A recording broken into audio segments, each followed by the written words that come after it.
Mari kita lihat 1 Korintus 1 ayat yang ke-29. 1 Korintus 1 ayat yang ke-29.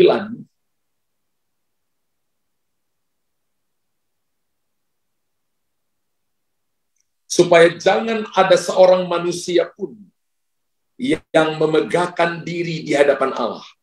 Karena 1 ayat saja, mari kita baca sama-sama. 3, 2, 1. Supaya jangan ada seorang manusia pun yang memegahkan diri di hadapan Allah. Jangan memegahkan diri di hadapan Allah.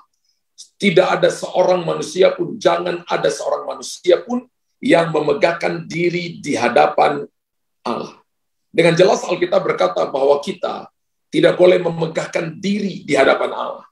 Kalau kita bicara tentang keburukan seseorang, maka sebenarnya kita sedang memegahkan diri kita atas orang itu. Jangan berpikir bahwa ketika kita membicarakan orang lain, terus saudara dan saya hidupmu akan bersinar, tidak. Sesungguhnya ketika kita membicarakan orang lain, tanpa memberikan solusi atau orang itu tidak ada bersama-sama dengan kita, maka kita sedang memegahkan diri. Kita sedang menunjukkan bahwa hati kita sedang gak benar di hadapan Tuhan. Karena Alkitab katakan gini, supaya jangan ada seorang manusia pun yang memegahkan diri di hadapan Allah. Kehidupan manusia itu, saudara, terikat dengan banyak hal, sehingga membuat kapasitas manusia itu menjadi terbatas. Dan manusia mudah sekali menderita kalau dia tidak mengandalkan Tuhan. Makanya tadi saya katakan bahwa kehidupan manusia terikat dengan banyak hal. Kenapa sampai kita terikat dengan banyak hal? Sebab kalau saudara dan saya tidak tergantung dengan hal itu, maka kita sangat terbatas. Kita butuh orang lain. Karena itu kita tidak boleh memegahkan diri, Bapak Ibu. Namun sesungguhnya, kalau kita lihat ada suatu kehidupan di mana manusia dapat melepaskan dirinya dari banyak hal yang mengikatnya dan pikiran yang selama bertahun-tahun ditanamkan oleh dunia. Ketika Bapak Ibu dan saya terikat dengan hal-hal yang benar, maka itu akan membuat saudara dan saya semakin naik tinggi. Dan Bapak Ibu, semakin saudara dan saya dipromosi, semakin kita diangkat tinggi, diberkati, semakin kita dipakai dengan karunia-karunia, sebenarnya juga adalah ujian. Bahwa supaya saudara dan saya dipercayakan lebih oleh Tuhan, maka Tuhan mau supaya kita tetap rendah hati di hadapan Tuhan. Untuk menjaga supaya Bapak Ibu dan saya tetap dipercaya dalam hal keuangan, dipercaya dalam hal kedudukan, dipercaya dalam hal karunia, maka Bapak Ibu harus tetap rendah hati, jangan memegahkan diri, jangan menyombongkan diri, tetap rendah hati supaya Bapak Ibu semakin dipercaya oleh Tuhan. Nah, bagaimana kita membebaskan diri dari semuanya itu kalau kita sangat tergantung dengan banyak hal karena manusia terbatas? Yang pertama, kita harus berani menyangkal diri kita dan berdiri di hadapan Tuhan dengan kosong, nothing. Ya. Kita harus berani menyangkal diri kita dan berdiri di hadapan Tuhan dengan kosong. Ketika kita mengenali diri kita, maka saya percaya kita akan menemukan siapa diri kita sesungguhnya. Makanya ada lagu Pentakosta dulu itu, siapakah aku ini Tuhan, jadi biji matamu. Ya, siapa kita? Ya, sebuah lagu yang ditulis sangat-sangat dalam sesungguhnya. Ya, supaya kita bisa mengenal siapa kita, tahu siapa kita. Kita adalah sesungguhnya karena siapa yang ada dalam kita. Ketika Yesus ada dalam kita, maka kita jadi sesuatu. Tapi ketika kita mengandalkan semua yang diberikan oleh dunia kepada kita, kita bisa memegahkan diri. Ketika kita mengenali diri kita, maka kita akan menemukan siapa diri kita sesungguhnya. Orang yang sadar, orang yang normal ketika dia mengenali dirinya bahwa di dalam dia ada Tuhan. Bahwa bukankah kita hanya sebutir debu? Alkitab katakan kita diciptakan dari debu tanah. Bahkan saya katakan bahwa kita lebih kecil dari debu. Kita ini kosong. Kita ini kosong, saudara. Ada suatu masa di mana kita belum ada saat dunia diciptakan. Dan kalau kita baca kitab Kejadian, dunia diciptakan dari kekosongan. Dari nothing tadi, dari sesuatu yang kosong tadi.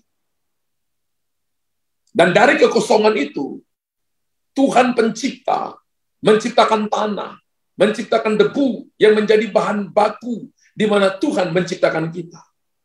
Makanya tadi saya katakan bahwa kita lebih kecil dari debu. Kita ini kosong, saudara. Jadi untuk apa kita memegahkan diri kalau kita ini kosong? Sesungguhnya nggak ada apa-apa selain kita membanggakan Tuhan. Kalau orang bisa kaya, kalau orang bisa pintar, kalau orang bisa punya kedudukan, harusnya untuk itulah dia memuliakan Tuhan. Haruslah untuk itulah dia menunjukkan bahwa Tuhan ada di dalam dia.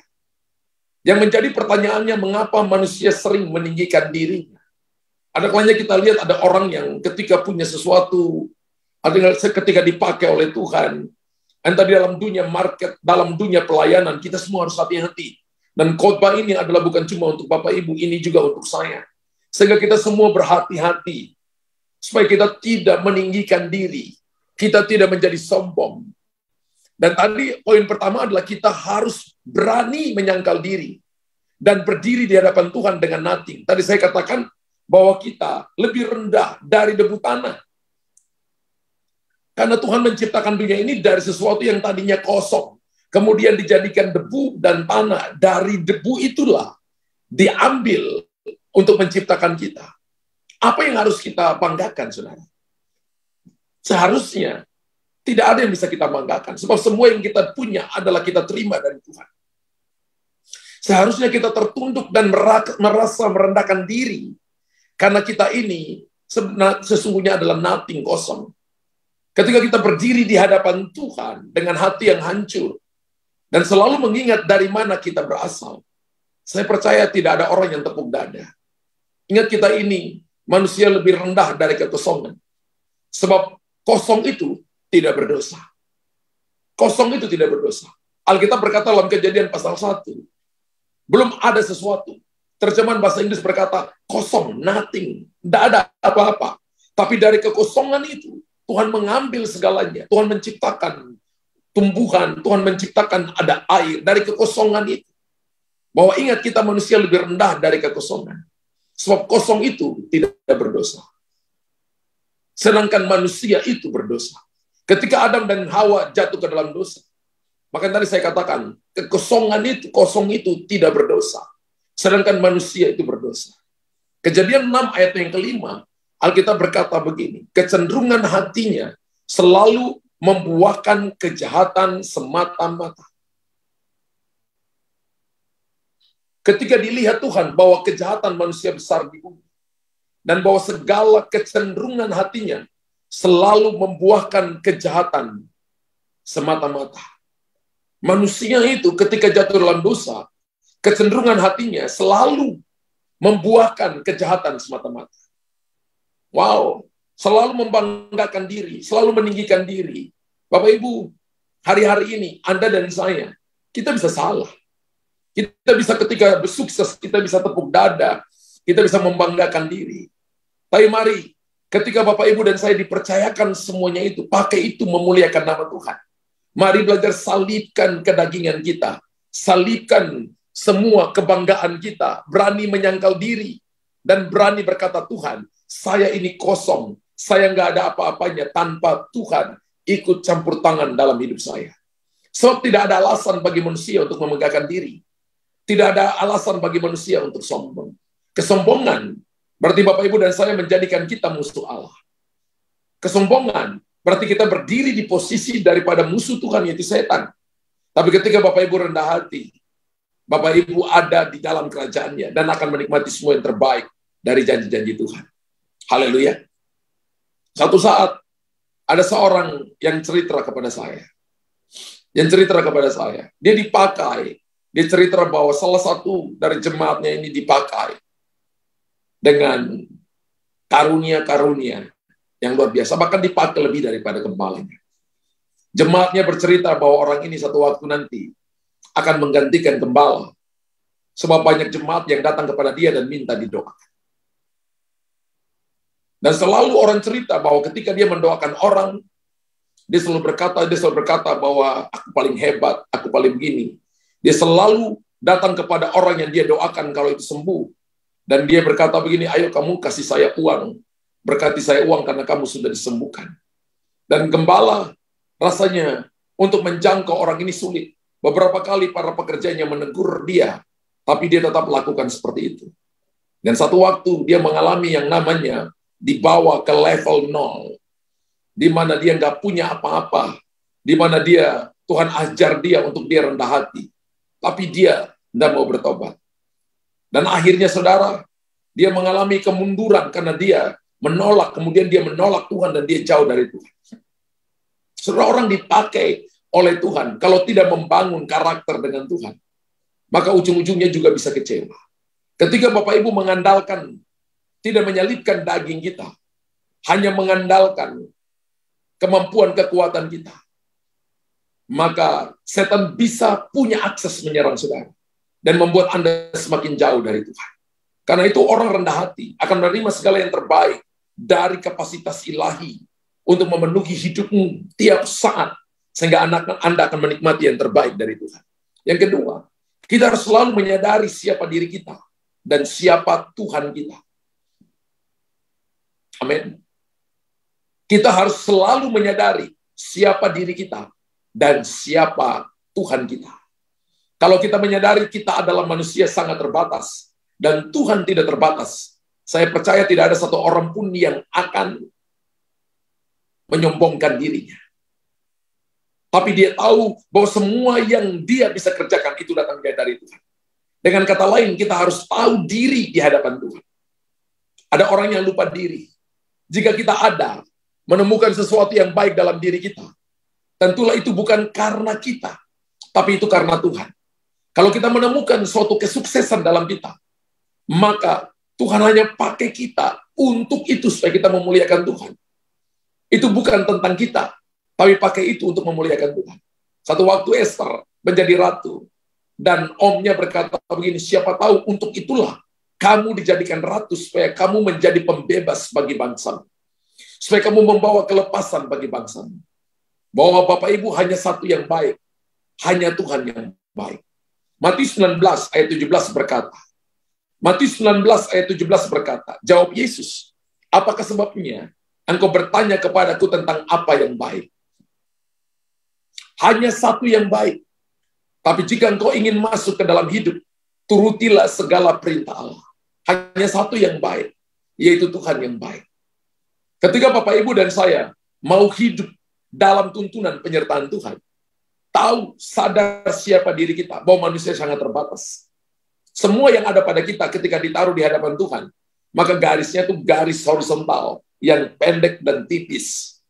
Tapi garis horizontal itu akan menjadi plus ketika kita bergantung kepada Tuhan, garis vertikal.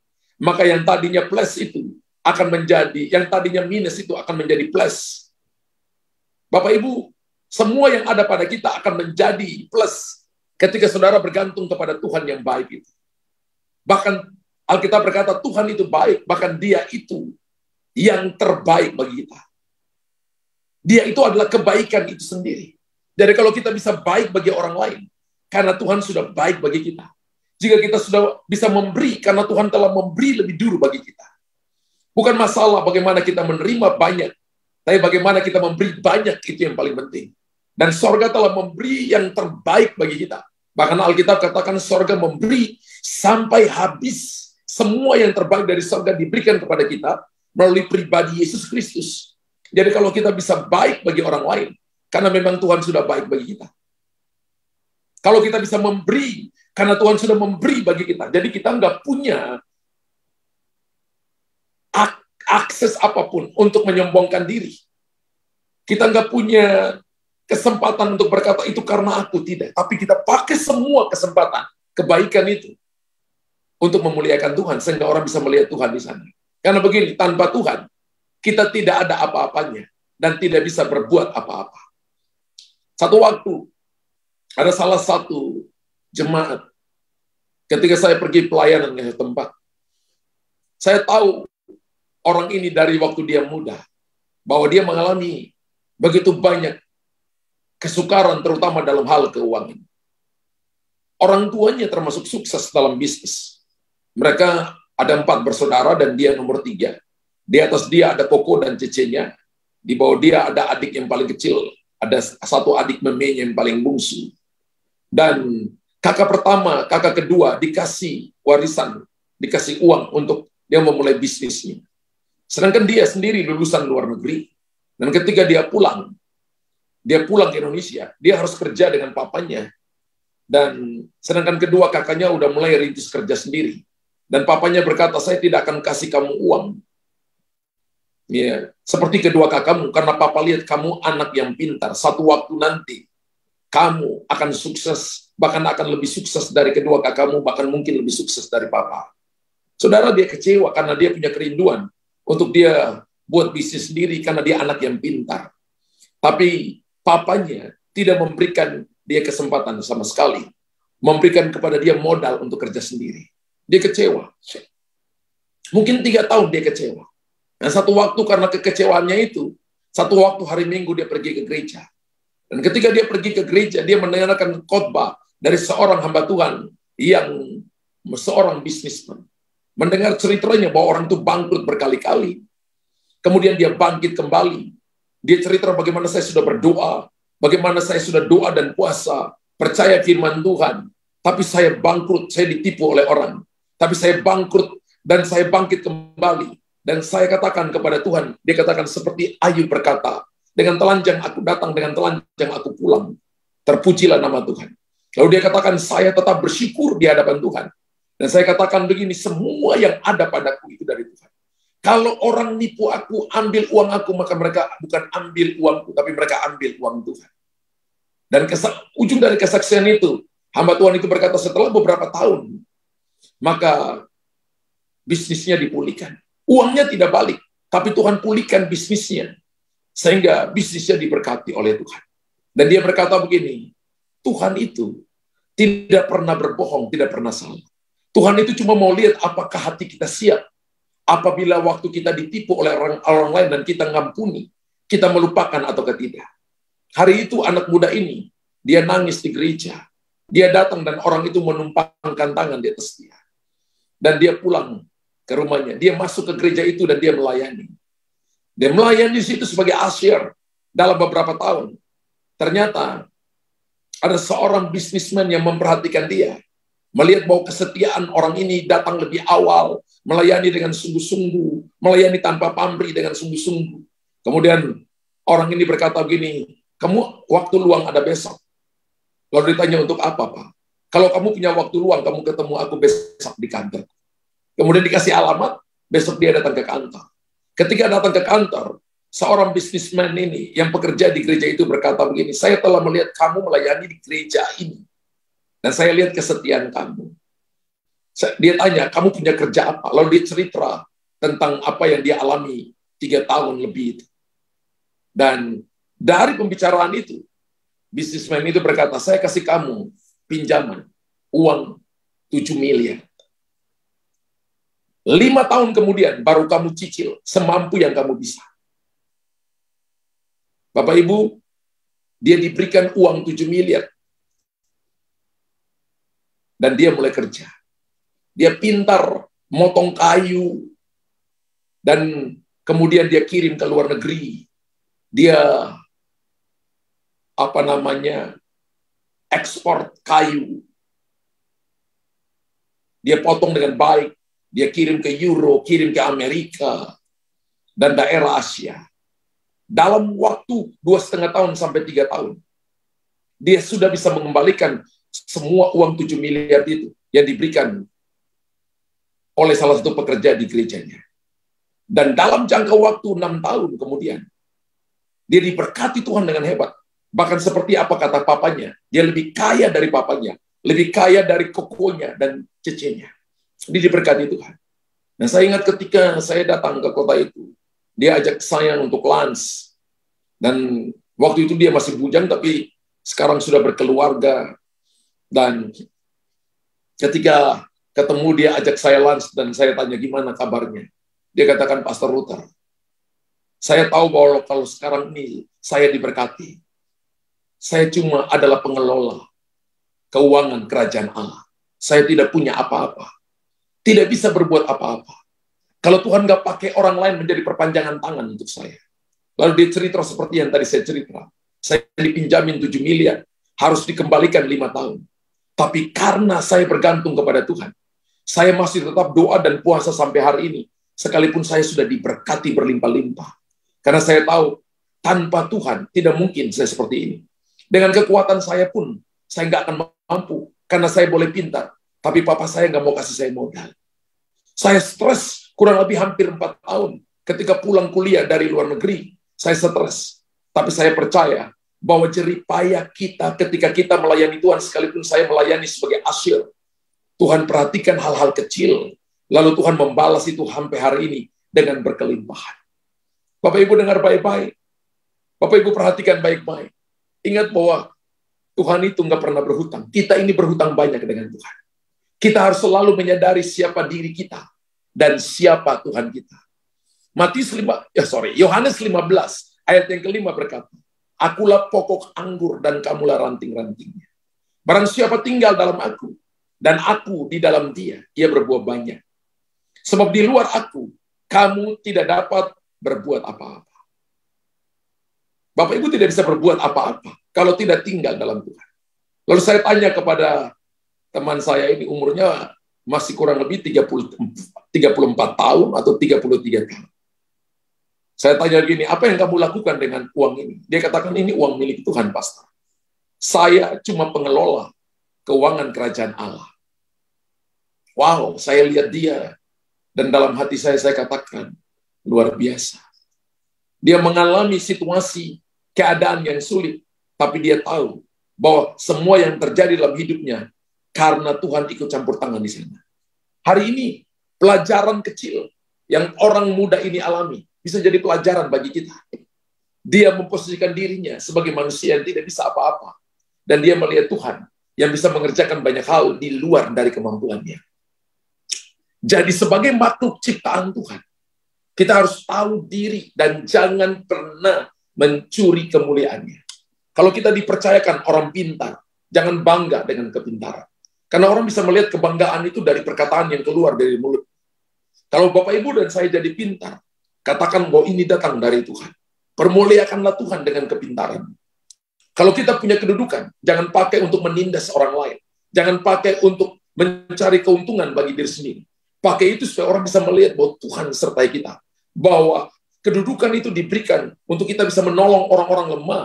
Menolong orang-orang yang membutuhkan pertolongan. Bukan menjadi seorang yang mengambil keuntungan bagi diri sendiri.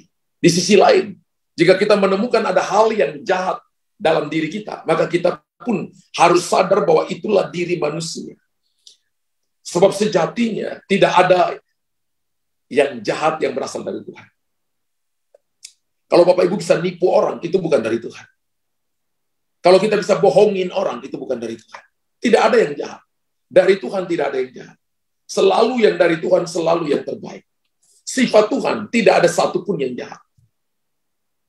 Kejahatan itu selalu dari diri sendiri. Dan datang dari setan-setan. Itulah sebabnya, kenapa sampai poin yang kedua ini, kita perlu penyangkalan diri. Karena penyangkalan diri merupakan perkara yang penting dalam hubungan kita dengan Tuhan. Dan Alkitab katakan, barang siapa menjadi murid Kristus, ia harus menyangkal dirinya. Kalau kita tidak menyangkal dirinya, kita tidak bisa jadi murid Tuhan. Jadi kita ini, ketika merenungkan tentang penyangkalan diri, harusnya kita memahami bahwa penyangkalan diri adalah proses penyadaran bahwa kita sesungguhnya tidak berarti. Kalau kita menyangkal diri, artinya sebenarnya bukan menyangkal diri, siapa namamu? Aduh, aku nggak tahu namaku. Itu bukan, itu orang gila, saudara ya. Itu hilang ingatan. Penyangkalan diri adalah penyadaran bahwa kita sesungguhnya tidak berarti, tidak berharga. Kepintaran, kedudukan, harta, kekayaan, nama baik. Kalau Bapak, Ibu, dan saya tidak melibatkan Tuhan di dalamnya, Yohanes 15 ayat 5 tadi berkata, sia-sia. Tidak ada apa-apanya. Tapi ketika semuanya itu, Bapak Ibu libatkan Tuhan di dalamnya, maka saudara dan saya akan melihat perkara-perkara besar, perkara-perkara ajaib, perkara-perkara mulia dinyatakan. Galatia 6 ayat yang ketiga berkata, sebab kalau seorang menyangka bahwa ia berarti, Padahal ia sama sekali tidak berarti. Ia menipu diri sendiri. Hati-hati Bapak Ibu, kita menyangka kita berarti. Padahal ia sama sekali tidak berarti. Ia menipu diri sendiri. Sebab kalau seorang menyangka bahwa ia berarti, padahal ia sama sekali tidak berarti, ia menipu diri sendiri. Ada satu roh hari-hari ini yang sedang dilepaskan oleh setan, yaitu roh kesombongan, roh keangkuhan, roh yang mengatakan bahwa mari kita megahkan diri, kita yang paling hebat, kita yang paling baik. Hati-hati Bapak Ibu. Semua keberhasilan, semua keunggulan kita harus melibatkan Tuhan. Harus ada sebuah kesadaran, menaruh batasan bahwa saya manusia, dan di mana porsi Tuhan. Ketika Bapak Ibu menaruh diri seperti itu, maka Bapak Ibu akan selalu dipercayakan perkara-perkara besar. Kita selalu menyadari siapa diri kita dan siapa Tuhan. Dengan kata lain, kita harus tahu diri di hadapan Tuhan. Bahwa semua yang kita punya datangnya dari Tuhan. Semua yang kita miliki itu pun diberikan oleh Tuhan. Tuhanlah yang memberi keberartian atas hidup kita. Karena kemurahan hati dan karena kebaikannya. Siapa saya? Saya ini dulu adalah orang yang nakal, tidak dianggap. Ya. Dari keluarga, 3 kakak saya di atas saya itu pintar-pintar. Saudara. Waktu SD mereka lompat kelas, SMP mereka berhasil. Dan saya ingat kemarin ketika Tuhan percayakan saya untuk saya wisuda doktoral dan kakak saya datang dan dia katakan begini, justru yang terakhir itu jadi terkemudian. Justru kakak saya katakan begini, justru dulu yang tidak terpandang, kakak perempuan saya, yang tadinya tidak terpandang, sekarang diangkat tinggi oleh Tuhan. Dan saya cuma tahu satu hal, itu bukan tentang saya, tapi itu tentang Tuhan dan kemuliaannya. Bukan tentang Pastor Luther, tapi ini tentang bagaimana Tuhan membuat keberartian atas hidup saya. Itu karena kemurahan hati dan kebaikan Tuhan. Lalu kemuliaan hormat hanya diberikan untuk Tuhan. Jadi 2 hal ini Bapak Ibu kita belajar. Kita harus berani menyangkal diri kita. Dan berdiri di hadapan Tuhan dengan nothing, dengan kosong. Yang kedua, kita harus selalu menyadari siapa diri kita dan siapa Tuhan kita. Ini 2 hal yang akan membuat kita untuk supaya tidak memegahkan diri. Dengan kata lain, kita harus tahu diri di hadapan Tuhan. Orang yang tahu diri itu tidak berani untuk bicara sombong, bicara bahwa dia hebat. Tapi dia bicara tentang Tuhan yang hebat di dalam hidupnya. Sehingga dia akan menjadi berkat bagi banyak orang. Tuhan memberkati saudara. Puji Tuhan. Mungkin ada Bapak Ibu yang datang malam ini. Dan Anda berkata, selama ini mungkin saya sombong. Saya merasa bahwa saya paling hebat. Saya selalu memegahkan diri saya. Dan merasa saya lebih hebat dari orang ini, dari orang itu, dari orang ini. Kalau itu kita, maka itu sesuatu yang membuat Tuhan nggak suka dengan hal itu. Bahkan Alkitab katakan, kita menjadi musuh Allah. Kalau itu saudara, maka ini kesempatan untuk kita ada posisi, untuk akui di hadapan Tuhan. Sehingga kita melihat bahwa ada pembaharuan dalam hati kita. Kita sadar, tahu diri siapa kita. Tahu posisi Tuhan, tahu posisi kita. Sehingga kita tidak melakukan sesuatu seperti kita ini yang lebih hebat dari Tuhan. Tapi kita tahu bahwa kalau kita bisa hebat hari ini, itu karena Tuhan yang bekerja dalam kita. Lalu pakai itu untuk memuliakan dan meninggikan Tuhan. Mungkin itu saudara. Kalau itu saudara, boleh raise hand. Boleh raise hand. Boleh tekan tangan saudara. Lalu saya akan berdoa bagi saudara. Tuhan Yesus, Engkau lihat jemaat. Engkau lihat kerendahan hati mereka. Mereka mengangkat tangan. Tanda mereka akui bahwa banyak kali kami lupa diri kami. Penyadaran akan diri kami. Bahwa sesungguhnya kami merasa diri kami hebat. Tapi hari ini mereka mengangkat tangan sebagai sebuah pengakuan di hadapan Tuhan. Bahwa mereka minta ampun dari hadapan. Hamba berdoa malam ini. 22 orang yang mengangkat. 23 orang yang mengangkat tangan. 24 orang yang mengangkat tangan. Kami sadar bahwa kami bersalah. Kami sadar kami berdosa. Darah Yesus sucikan kami. Darah Yesus pulihkan kami. Sehingga malam ini, kami tahu benar, tahu betul bahwa kami harus berani menyangkal diri dan berdiri dengan kosong di hadapan Tuhan. Kalau kami bisa jadi sesuatu, kalau kami kosong, Tuhan nomor satu ada nilainya. Semakin kami kosong dan tetap Tuhan nomor satu, nilainya bertambah. Dan kami akan membawa keharuman bagi nama Tuhan. Kami harus selalu menyadari siapa diri kita dan siapa Tuhan kita. Perlu ada sebuah garis tebal pembatas antara kita dengan Tuhan. Sehingga kita tidak tepuk dada kita. Setan adalah bapa segala kesombongan. Dan dia mencoba untuk merampok segala yang terbaik yang Tuhan berikan. Tapi malam ini 27 orang mengangkat tangan mereka dan percaya bahwa kasih karunia, anugerah kebaikan Tuhan cukup untuk mereka. Kami mempraktekkan 1 Yohanes 1 ayat 9. Jika kita mengaku segala dosa kita, maka Ia adalah setia dan adil, mengampuni, menyucikan kita daripada segala kejahatan kita. Dan Yesaya 43 ayat 25, akulah dia yang menghapus segala dosa pemberontakanmu, oleh karena aku sendiri dan aku tidak mengingat-ingat dosamu lagi.